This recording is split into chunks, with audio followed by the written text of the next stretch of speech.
The Power of a Morning Routine. How 1 Hour Changed Everything. Chapter 1. The Chaos Before the Calm. For as long as he could remember, Daniel Matthews had been chasing time. Every morning was a mad dash, a frantic scramble to get out of bed, throw on clothes, gulp down coffee, and race to work. He never ate breakfast. He never stretched. He never paused.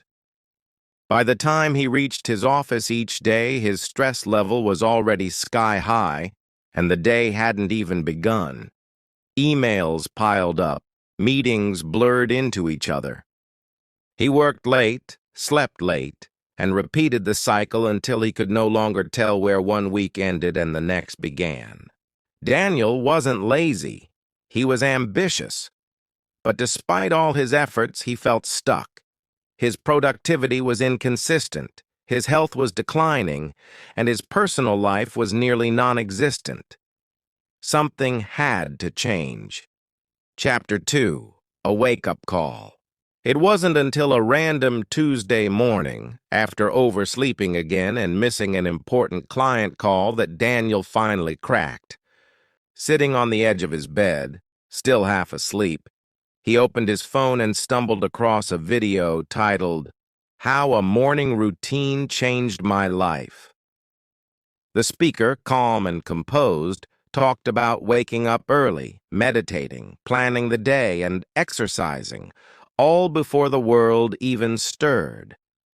It sounded impossible, ridiculous even. But something about the speaker's confidence and clarity stuck with Daniel. Later that evening, he searched for more. Articles, podcasts, books. They all echoed the same message. Your morning shapes your day.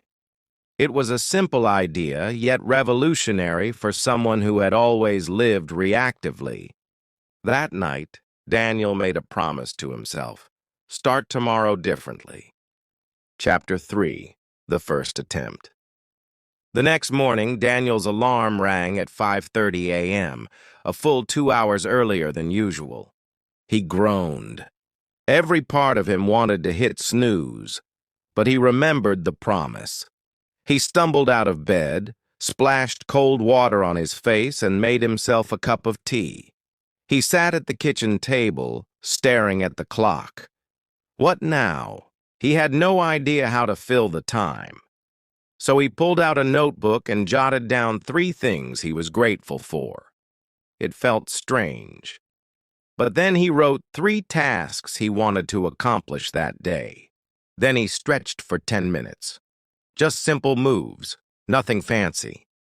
By 6:15 a.m., he was sitting upright, clear-headed. He wasn't rushing, he wasn't panicking, he had time. And for the first time in a long time, he felt in control. Chapter 4. Building the Habit. The first week was rough. Some mornings, Daniel didn't get out of bed. Other times, he skipped the stretching or forgot to journal. But he kept trying. He began treating it like a meeting with himself, non-negotiable and sacred. Soon, his routine took shape. 5:30 a.m. Wake up. 5:40 a.m. Drink water, stretch, 6:00 a.m. Meditate for 10 minutes, 6:15 a.m. Journal and plan the day, 6:30 a.m. Read or exercise, 7 a.m.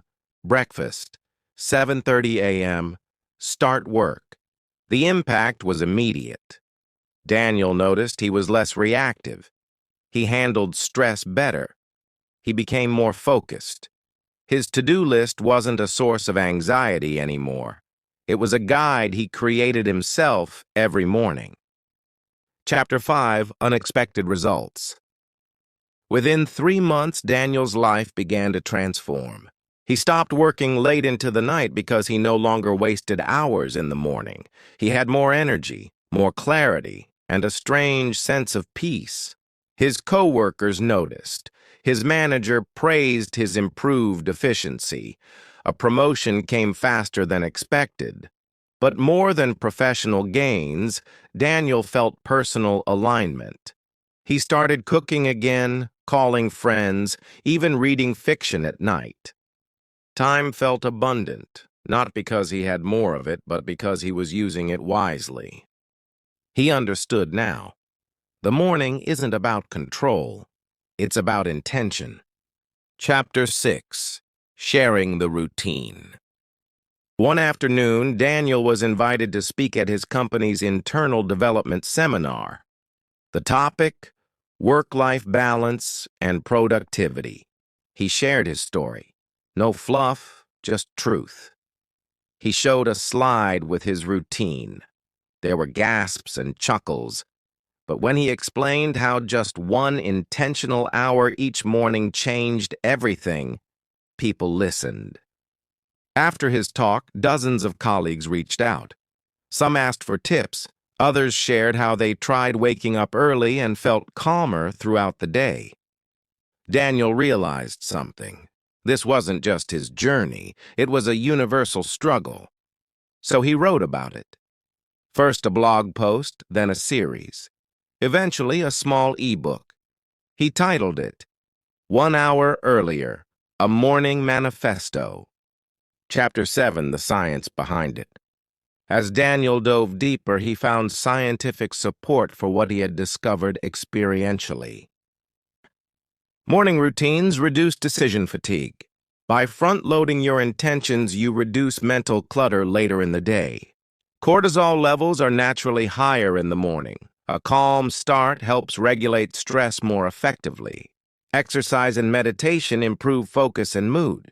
Just 10 minutes can significantly improve brain function for hours. Consistent routines lead to better sleep. Waking up and sleeping at consistent times improves rest quality.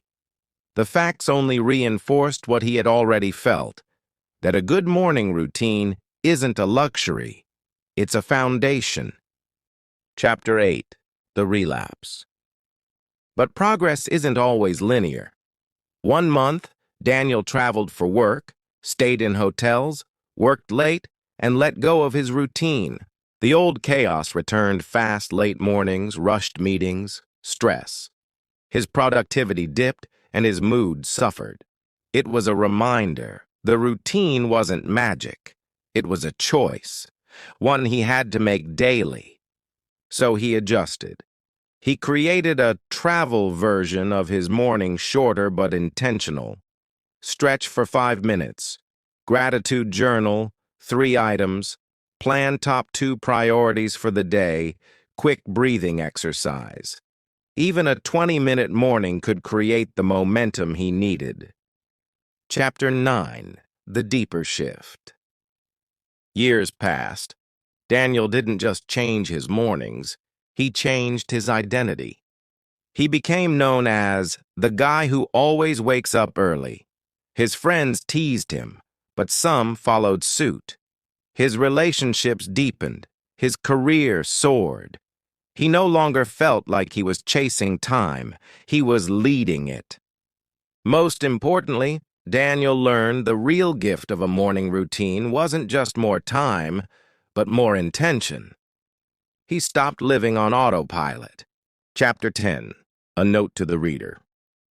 Dear reader, this isn't just Daniel's story, it's yours too. Maybe you've struggled with mornings. Maybe your days feel like sprints with no finish line. Maybe you think you're not a morning person. But what if you tried? What if you gave yourself just 1 intentional hour tomorrow morning to breathe, to think, to move, to plan? You might find what Daniel did, that success isn't a result of doing more, but doing what matters with clarity and calm. Start small, start simple, but start. Your future self is already thanking you.